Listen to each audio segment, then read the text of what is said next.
Boletim Coppola. Sejam bem-vindos a um Boletim Coppola sobre o PIB de 2021 e sua tímida repercussão na mídia.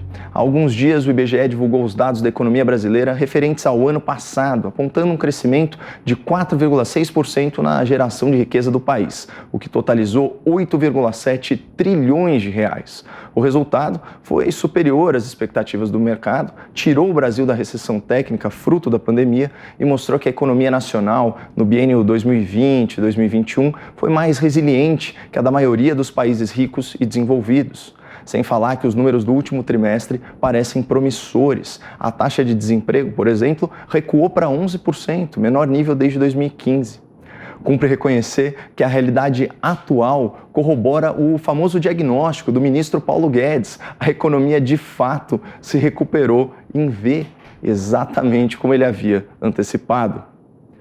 Mas claro que o grande público não ficou sabendo de nada disso. Isso porque a imprensa tradicional, na sua cruzada editorial contra o presidente da República, ativa a Operação Abafa sempre que algo positivo e auspicioso emerge do governo federal. E dessa vez o jornalismo militante transformou os bons números do Produto Interno Bruto no Psil Interno Bruto.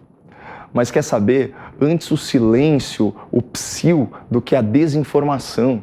Vejam a desonestidade intelectual de uma matéria do G1 sobre o PIB, que compara o resultado brasileiro com o de outros países e diz o seguinte, aspas, economia cresceu abaixo da média mundial e do avanço em países como o México.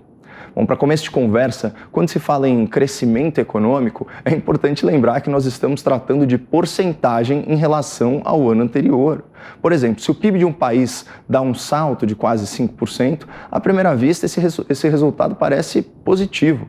Mas quando a gente sabe que no ano anterior o PIB desse mesmo país despencou 8,5%, aí a coisa muda de figura.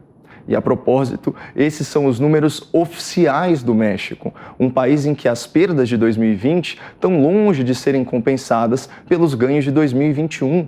O saldo negativo da economia mexicana é de mais de 3,5%, ao contrário do que aconteceu aqui no Brasil, onde a economia recuou 3,9% em 2020, mas cresceu 4,6% em 2021, um saldo positivo de 0,6%.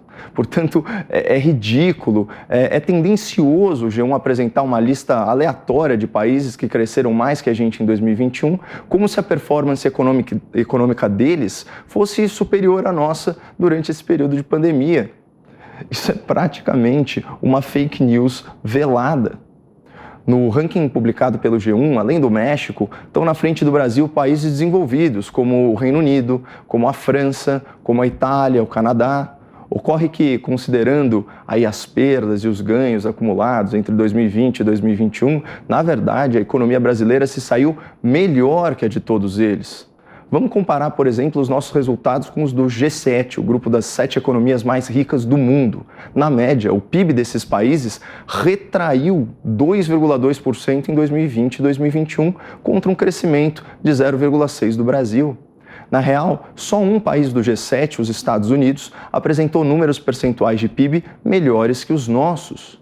Diferente da União Europeia, onde a queda foi de 1,2%, e diferente também dos países do G20, que fechou o biênio com média de 0,9% de retração econômica. Então, dado esse contexto, vamos combinar que o pequeno crescimento da economia brasileira, nesse período de pandemia, de paralisação e de crise de produção, é uma boa notícia. Uma boa notícia que deveria ser amplamente noticiada, não por ser um fato positivo, mas por ser um fato relevantíssimo. Parece que o jornalismo militante não se contenta mais em apenas manipular a língua portuguesa para despiorar a economia. Agora essa turma está torturando os números até eles confessarem crimes que não cometeram e se alinharem às narrativas da oposição.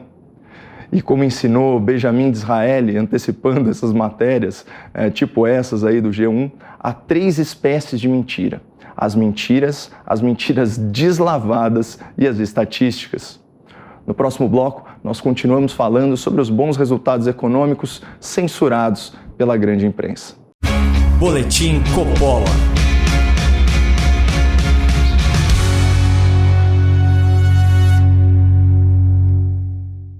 Como comentarista político e consumidor de notícias, eu sei que o Brasil ainda é carente de bom jornalismo.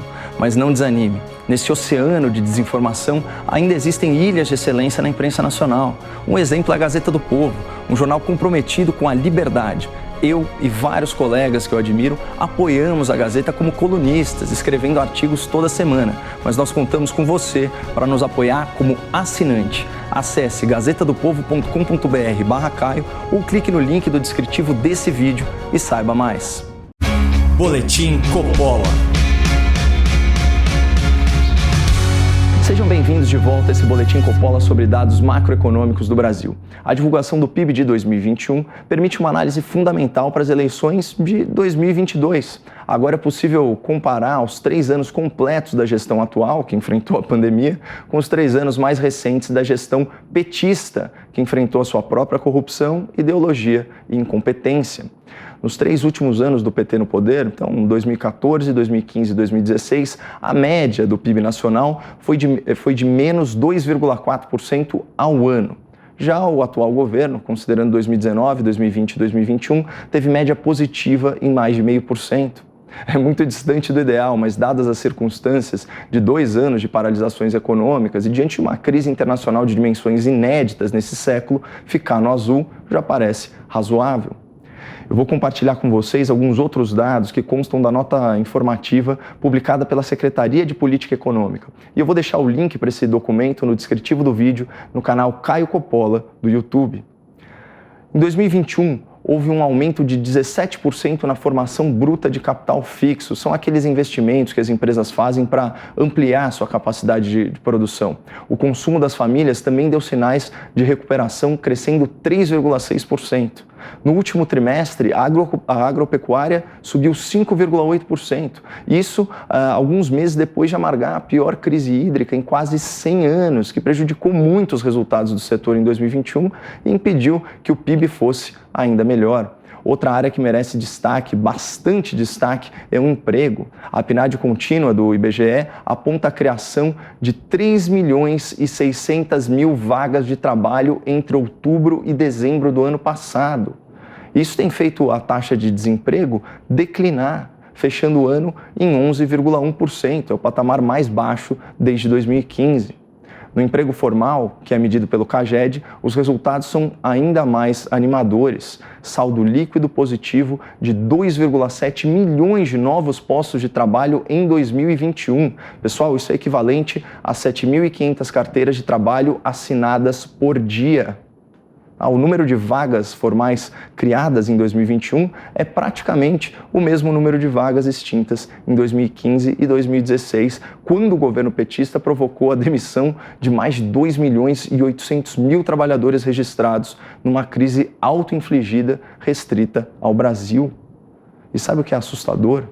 Ninguém na imprensa tradicional está se dando ao trabalho de fazer essas comparações econômicas óbvias entre as duas forças políticas que estão na liderança da corrida presidencial, o bolsonarismo e o lulopetismo.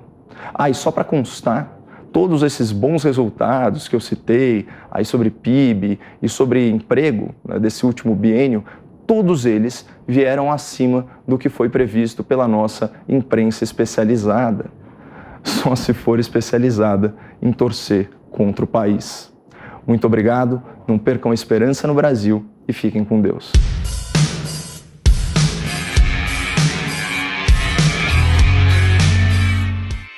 Realização Jovem Pan News.